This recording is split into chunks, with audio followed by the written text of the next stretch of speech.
Welcome to the Roundtable, everybody. My name is Robert Bannon. You're listening to us on the Broadway Podcast Network, watching us on Broadway World or across social media. I don't have a copy of the book, but I read about the book, and I'm going to go on Amazon and buy a copy of the book. The book is called Beauty for the Ashes, a love story of total restoration. Our next guest is going to make us all a little bit more healthy spiritually, physically, emotionally, and God knows we all need that. We are going to talk about the importance of COVID, about love, about faith, a little bit of everything. He's got a doctorate in, I think, divinity. So that means we have to be on our best behavior. Dr. Antoine Jasmine, welcome to the show. We're so excited to have you here. Sir, I appreciate the opportunity to share my story with the world. Well, I was reading about you, and people that want to find out more information before we get started can go to your website, amjworldwide.com. You have been preaching and speaking and being a spiritual being and helping people through different means for a moment.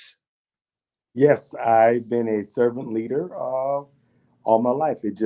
Spirituality is one of the means to serve humanity. And you can't reach everybody, but you reach some, and they are inspired, they grow, and their lives are transformed. A- Absolutely. And you got your doctorate in this in 2015? 2015, and I also inherited my own biblical institute, which is fully accredited, able to uh, recruit or add students or even give degrees away, honoraries to people who are doing the work, just don't have the space to be able to sit in the conservative class to get an honorary doctorate degree. Wow. So it's amazing. So you really have dedicated your life to service and to the community. Where are you located? Where is your place of worship?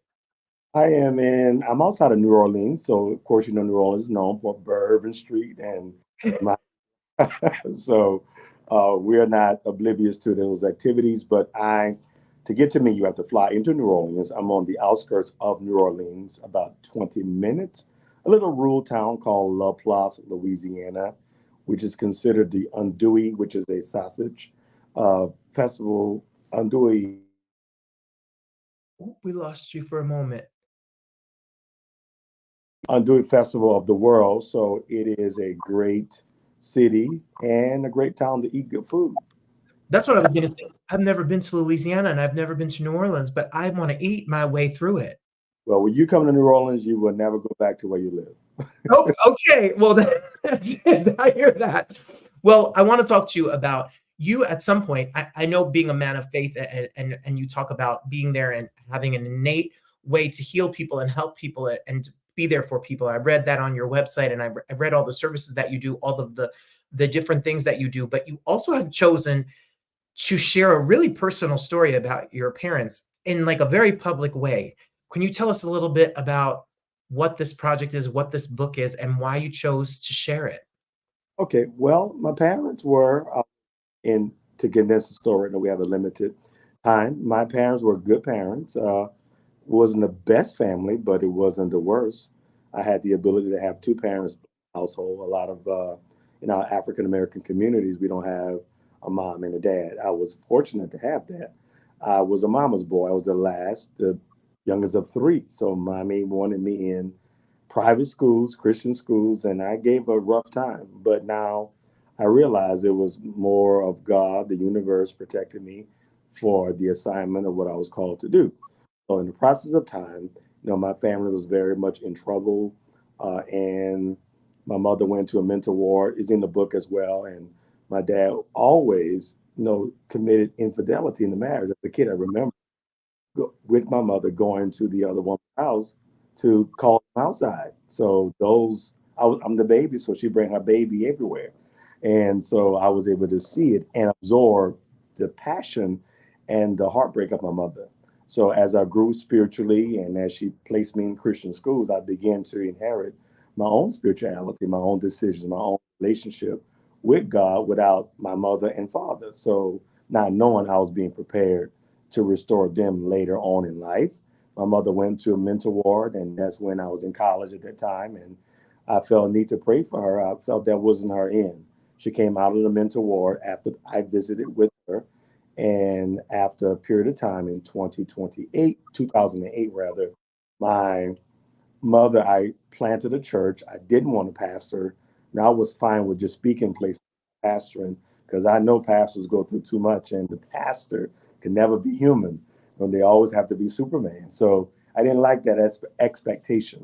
But by me answering the call to pastor a church here in LaPlace, my parents reconciled. I married them, counseled them, and they worked with me in the community, Hungary. I ordained and licensed them in ministry, gave them seats, so they called hip hop Jasmine. So they didn't get physical grandkids, but they got a lot of grandkids from all over the world. I would work in Europe, I would work in Africa. They was known as Mom and Pop Jasmine. In 2020, COVID hit. I'm coming from Europe. Last service with them on the Monday night. They looked very tired and sick. And at that time, we were not immune or educated in the COVID-19 situation. So we didn't know to mask up. That was my official last physical time with them in church. And we talked 7 days later. They're in the hospital. They're both on, my mother was on a ventilator, never spoke to her. My dad was talking to us, and my dad was a private guy. I think I get my discretions from my dad. He is a discretionary guy, and he told me, he says, he just said, talk to Mr. So and so in case something happens. So it's almost he was preparing for the in case. He got when my mother was not going to make it. I think he made an executive decision. Now I'm not going to be here alone. So he went on in April 2020. He transitioned out first, and 4 hours later, my mother went along with my dad. So the kind of gives you the whole story of how they were teenage sweethearts, came together. The youngest son pulled them together. They were happy for the last decade together, happy as I ever seen them. They traveled with me to Africa, the Bahamas. We did everything together, and the universe felt fit to allow the assignment to check out and go. And so my mother wanted to write a story of her own book about how she believed that she would marry her childhood sweetheart. So that's the only man she ever knew. So she spoke that God told her that he will restore her family. So the story is written about her, it's her story, it's her faith in God. All I did was subscribe to the prayers that she prayed about my dad. And there's 50 books in the 50 prayers in this book she subscribed to. I found it in her diary and I put it inside the book. She couldn't finish the book, but I finished the book for her so that wherever I go, that her story will bring hope to broken, bitter situations, riff families. And that is kind of the summary of that book. Whew. Okay. Well, firstly, what a tribute to your parents, and what a beautiful thing it is. I can imagine 50 prayers found from her, them leaving this part of life together, literally. You know what moves me is it takes me back to March and April of 2020. It takes us back to unknowing. It takes us back to hundreds of thousands of people and families who've been affected by COVID, and COVID still existing, and people still not understanding the severity. And I don't know if we grappled with what we've lost and what we've been through. So, what do you have to say about your experience, and what we should say about it today in 2024? Well, I think that as I am a evolving man, I think that we should never take our health for granted. I think we should measure our health. We should become one with our health conditions. One of the down spirals of where I live is a lot of chemical industrial companies, uh, gas and oil that it for a period of time people died of cancer. So CNN did reach out to me and we did extensive, which is on my YouTube channel. We did an extensive talk about the immune systems, and as a result of this area being number one, we were higher than New York at that time. People here were dying. I think as a result of the immune system being compromised and not able to resist the virus called COVID-19. So I would advise anyone, even today, measure your health. We don't know what's coming, what's going to happen. Just stay in tune with your health and stay healthy, mask up, do what you feel is necessary to secure your bloodstreams and all that you do. So I would advise everyone to do that. And not only that, but don't take your loved ones for granted. No, don't put off put don't put off tomorrow what could be done today. Tell them you love them. Tell your sister, your brother, your spouse you love them, your children, because all were affected by this disease during this period of time. Absolutely.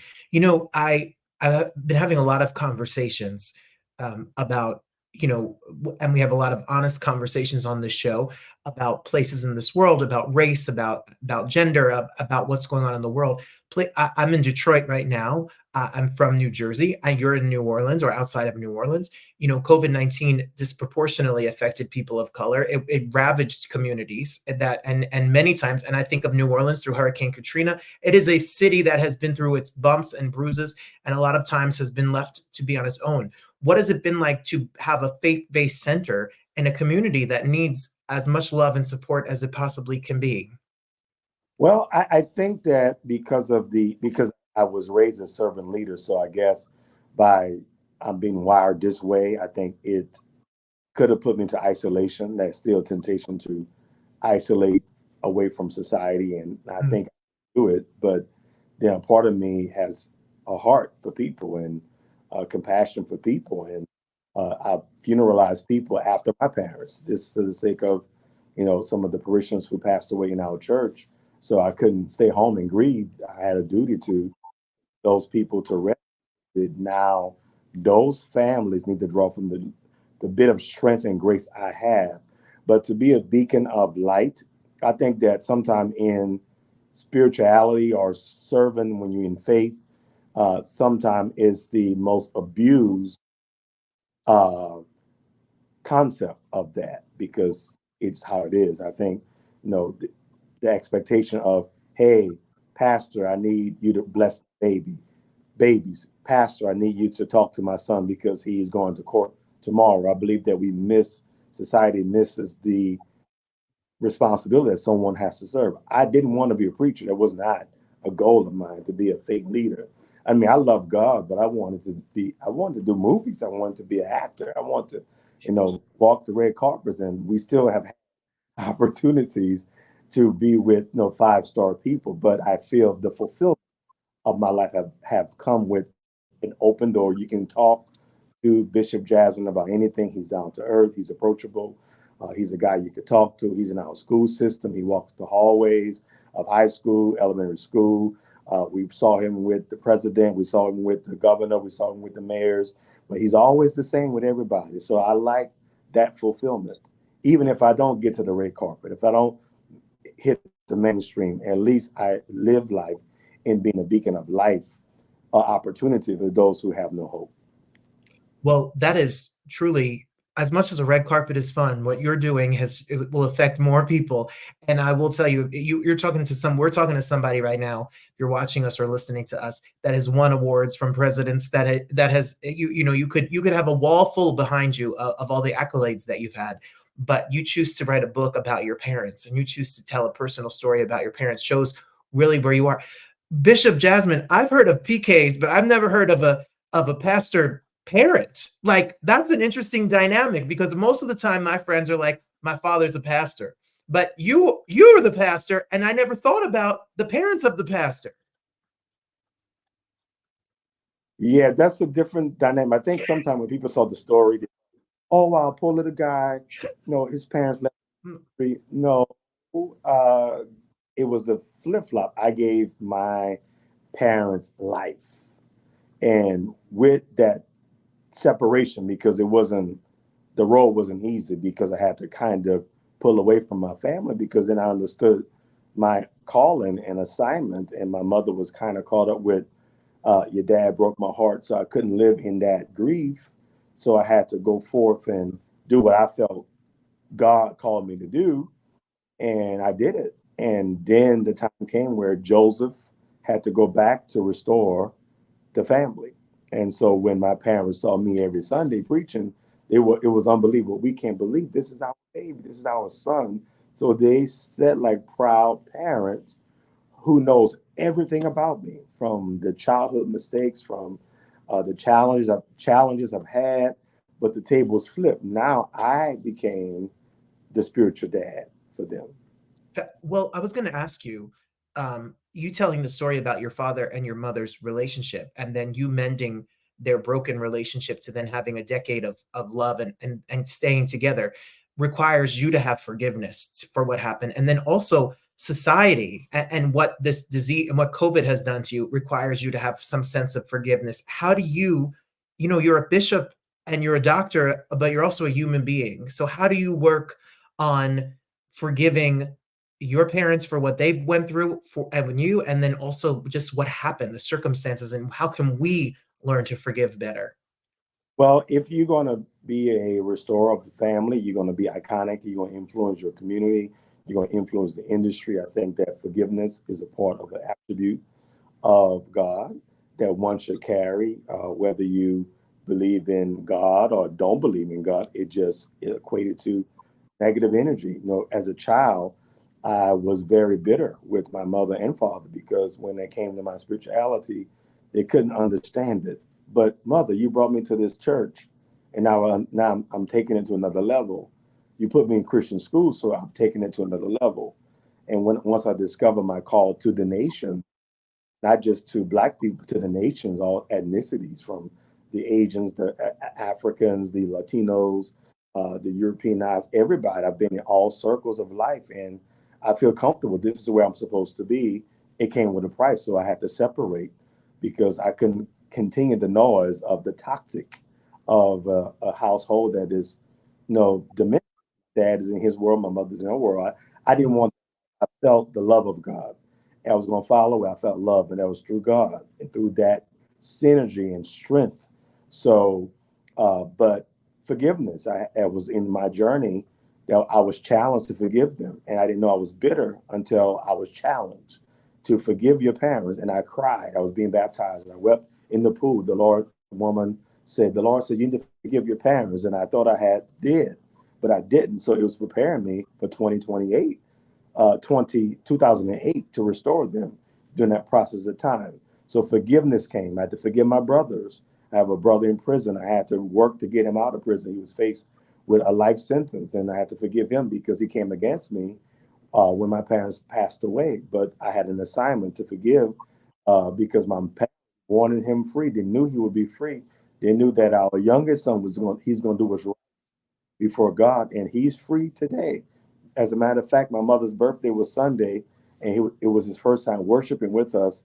And he told me personally, he says, "You are my Joseph, and forgive me." So he asked for forgiveness. He said, now we understand that you are the one, the chosen to bring us together, and our parents will be very proud that you made the decisions that better everybody.